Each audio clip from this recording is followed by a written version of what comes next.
Albert had always been a quiet man, the kind whose presence filled a room even when his voice did not. Age had carved deep lines into his dark skin, each one telling a story of struggle, patience, and forgiveness. Once, he had been strong enough to carry cement bags on his back under the blazing sun, working double shifts just to make sure his only son, Marcus, never slept hungry. But now, at 71, his steps were slower, his breath shorter, and his heart heavier. He lived with Marcus because he had nowhere else to go after his wife passed away. Their little house on the edge of the city was not much, just faded yellow paint, rusted gates, and a cracked porch, but Albert kept it tidy. What he couldn't keep tidy was Marcus's temper. Marcus had grown into a man Albert barely recognized. He hadn't inherited patience. He hadn't inherited gratitude. What he had inherited was a bitterness Albert never understood. Every morning felt like walking through eggshells. Marcus would slam doors, curse under his breath, and blame Albert for things he didn't do. "You're useless," Marcus snapped one morning when Albert accidentally dropped a plate. "I should have put you in some old home long ago."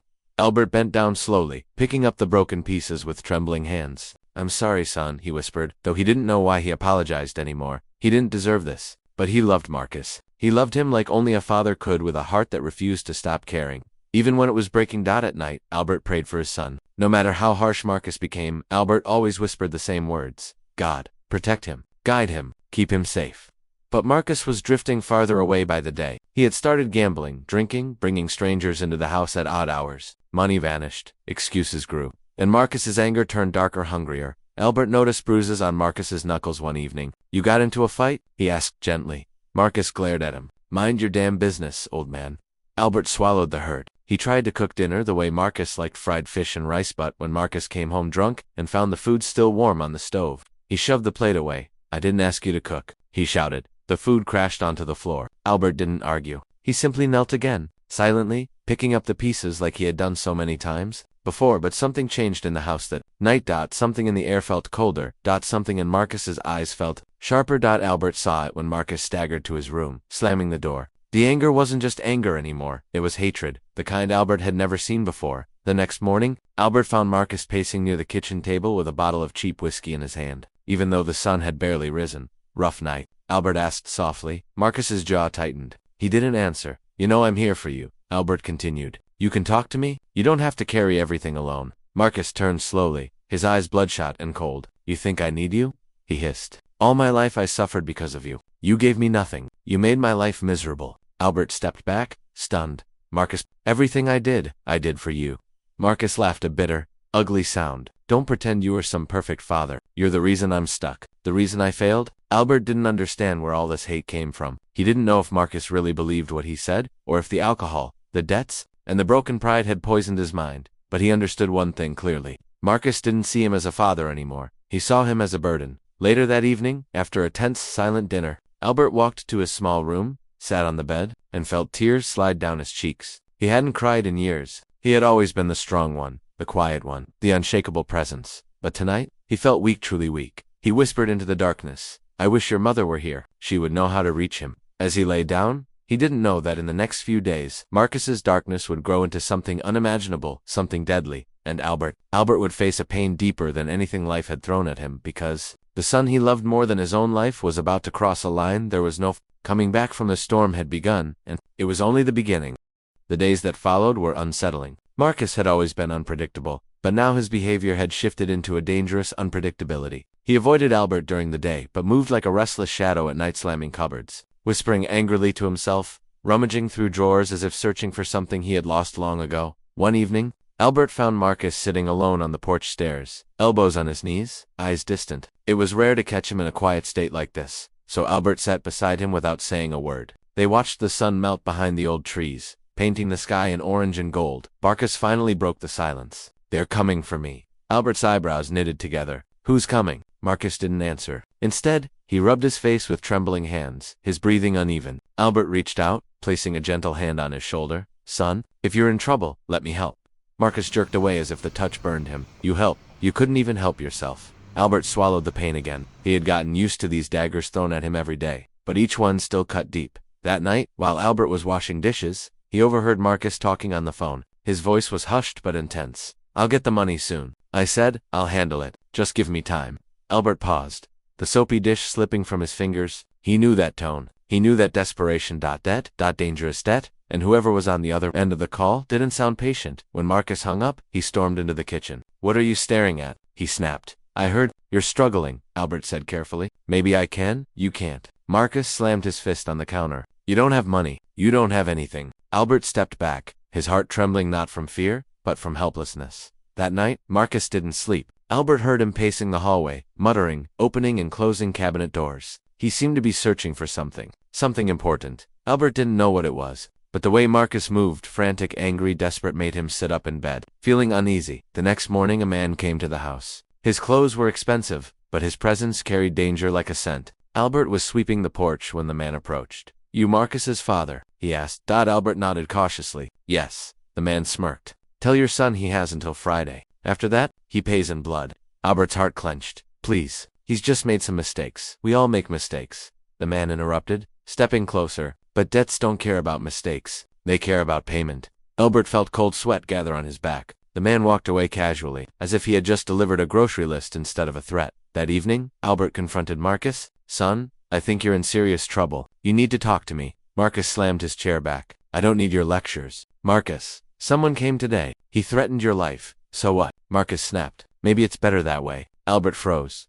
Marcus stepped closer, his breath heavy with whiskey. "You don't get it. I'm drowning, and you're dragging me deeper. You've been a curse on my life." Albert's chest tightened. "Son, I raised you alone. I gave you everything I had." Marcus's eyes burned. "Not enough, never enough." He stormed out, leaving Albert alone in the room, trembling. That night was the first time Albert couldn't sleep at all. He kept hearing the man's words. Friday, that was 2 days away. Albert's old, frail heart couldn't bear the thought of losing his son not like this. So he began to think of a way to save Marcus, even if it meant sacrificing what little he had left. But while Albert was planning to protect him, Marcus was planning something else. Something twisted, something final. Because in Marcus's mind, there was only one person to blame for his life falling apart. Albert, his own father. And as the clock ticked toward midnight, Marcus stood in the shadow of Albert's door, watching, breathing heavily, fingers curled into fists, eyes filled with a dark, boiling hate. Albert had no idea. He had no warning, but death was coming, and it wore the face of his only son. Marcus hovered outside Albert's bedroom door long after midnight. His silhouette stretched across the dim hallway by the flickering bulb overhead. His breath came out in harsh bursts, his jaw clenched so tightly that a vein pulsed on his neck. He stood completely still, listening to the soft, steady breathing of the old man who had raised him. Albert, unaware of the danger just inches away, slept peacefully, something that had become rare in recent years. Marcus's fingers wrapped around the cold metal of the door handle. He turned it slowly. Quiet click echoed through the hallway like a whisper from fate. The door creaked open, stirred but didn't wake. Marcus stepped inside, each footstep barely a breath of sound. His eyes glistened with a storm of resentment and fear and hate. The weight of the threats, the debts, the guilt, everything had fused into something monstrous inside him. He stood beside Albert's bed, staring down at the man who had once carried him on his shoulders, who had worked double shifts to feed him, who had comforted him during nightmares. But tonight, Marcus felt none of that. Tonight, he saw Albert as the reason his life had collapsed, the reason he owed money. The reason he felt trapped, the reason he hated himself. "Why couldn't you be more?" Marcus whispered, barely audible. "Why couldn't you give me the life I deserved?" His voice cracked with a mixture of sorrow and fury. A moment passed. Marcus stepped back from the bed and left the room, because something inside him said, "Not yet." Albert continued sleeping, unaware that death had stood inches from him. The next day, Albert decided he couldn't wait any longer. He walked to town using his old wooden cane, determined to help Marcus even if he had nothing left to give. He visited an old friend, Mr. Rhodes, a local shopkeeper who had known Albert since youth. Albert pleaded, "Please, I need to borrow enough to pay a dangerous debt." "It's for Marcus?" Rhodes hesitated, then shook his head. "Albert, I can't give you money for a pit you'll both fall deeper into. Marcus is in a place only he can climb out of." Albert's shoulders slumped, his hope crumbling. On the way home, he stopped at the church, not because he was deeply religious, but because desperation makes people seek light anywhere. He sat in the back pew, shaking, praying silently, "God, save my son, even if you take me." By the time he returned home, the sun had dipped low, casting a reddish glow across the small house. Inside, Marcus paced the living room like a trapped animal. "Where were you?" Marcus demanded. "I went looking for help," Albert answered softly. "For what?" Marcus growled. "For me. You think you can fix my life? You think you can fix me?" Albert opened his mouth, but Marcus cut him off. "I'm already dead inside," Marcus shouted. Albert flinched. "Son, please, sit with me. Talk to me. We can figure this out together." Marcus threw a chair across the room. "Stop pretending everything can be fixed." Albert's heart pounded painfully. He had expected anger, but not this rage, not this madness. Marcus stepped toward him, his breath ragged, his eyes dark. Do you know what they told me? Marcus said. They said, maybe it's easier if you're gone. Albert froze. Marcus, what are you saying? Maybe, Marcus whispered, if you disappeared, everything would calm down. Albert took a shaky step backward. Son, please. Marcus lunged forward and grabbed him by the collar. Albert stumbled, hitting the table. Pain shot through his chest. Marcus's voice was ice. You ruined everything. You ruined me. And now it's my turn. Albert looked into his son's eyes. There was no love left, no light. Only a void. Tears pooled in Albert's eyes, not from fear, but from heartbreak. Marcus, I'm your father. Marcus shoved him, and you're nothing to me. Albert stumbled to the floor. For a moment, Marcus stared down at him, breathing hard. Albert reached a trembling hand upward, hoping, begging for even a second of the boy he once knew. But Marcus turned away, and that was the moment Albert knew. His son no longer saw him as family, but as a burden, an obstacle, a target. Albert sat on the floor long after Marcus left the room, his heart breaking in ways deeper than pain. He finally understood Marcus wasn't simply lost, he was dangerous, and the danger was moving closer with every passing day. Albert stood up slowly, leaning on his cane. He knew that whatever was coming, he couldn't escape it, but he also knew something else, something buried, deep beneath years of suffering. If Marcus took his life, someone would have to answer for it. Someone would have to face consequences and fate. Silent and watchful was preparing a storm that would swallow them both. The rain came down in heavy sheets that night, drumming against the roof like warning knocks from destiny. The village was quiet. Too quiet. Albert sat alone at the old wooden table, his hands folded, his breathing uneven. The storm seemed to echo what he already felt in his bones. Something terrible was coming. Marcus had not returned since morning. Albert listened for every footstep, every shift of wind, every stray noise, but heard nothing. Hours later, the door burst open. Marcus stumbled in, drenched, his clothes muddy and torn. His eyes were wild, lost, furious, and trembling. Albert stood slowly, gripping the table for balance. Son, Albert whispered, please, talk to me. But Marcus didn't talk. He screamed. You told them, he shouted, slamming the door shut behind him. You told them about the debt? Albert blinked. Marcus, I didn't tell anyone, liar. Marcus roared. They knew things only you could say. Albert stepped forward with tears forming. Marcus, you're my son. I would never betray you. Marcus shook his head violently. You ruined me. You talked to the wrong people. And now they're after me even more. Everything you do makes it worse. Albert swallowed hard. His heart ached not from fear, but from watching his own child drown in madness. Marcus, let me help. There is no help. Marcus screamed. He grabbed Albert by the shirt and dragged him toward the living room. Albert gasped for breath, clutching at Marcus's arms. Son, please, listen. But Marcus wasn't listening anymore. He shoved Albert so hard that the old man fell backward, hitting the edge of the table before collapsing to the floor. Albert groaned, his vision blurring. Pain shot through his ribs. He tried to push himself up, but Marcus towered over him. You're the reason my life is ruined, Marcus growled. If you weren't here, maybe I'd finally be free. Albert felt cold fear slip down his spine. Marcus, he whispered, you don't mean that. But Marcus meant every word, and then it happened the moment everything changed. Marcus grabbed the weighted iron candle holder from the shelf. Albert saw it. His eyes widened in horror. Marcus, no, but the blow came anyway. One brutal strike, then another, and another. The room filled with the sickening sound of metal. Against bone, the candle holder slipped from Marcus's shaking hands, clattering onto the floor. Albert lay motionless, blood pooling around him, mixing with the rainwater Marcus had tracked inside. Marcus stared down at his father's still form, his chest heaving, his face pale. What have I done? He whispered. His voice cracked. Then shattered, he backed away, slipping on the slick floor. Staring at his hands, his trembling blood-smeared hands, he ran.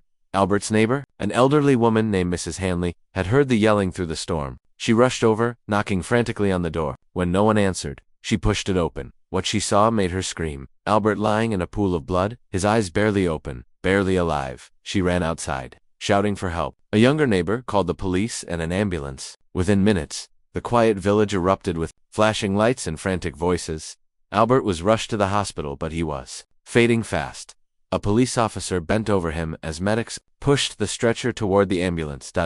Sir, can you hear me? Albert, can you tell us who did this? Albert's lips moved. Barely. One word. A whisper of betrayal and heartbreak. Marcus. Then his chest stopped rising. The monitor gave a long, flat line. Albert was gone.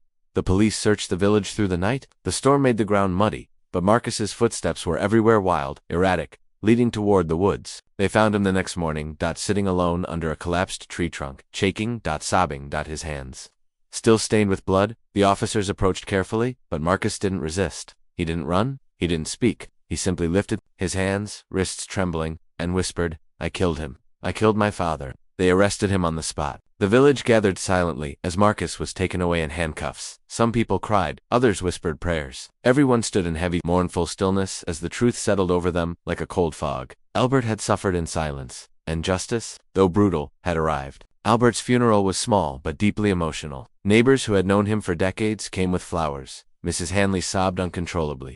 A priest spoke gently, reminding everyone of Albert's kindness, his strength, and the heartbreak he endured. As they lowered Albert into the earth, a ray of sunlight broke through the clouds, gentle, warm, and soft, as if the sky itself wanted to give him peace.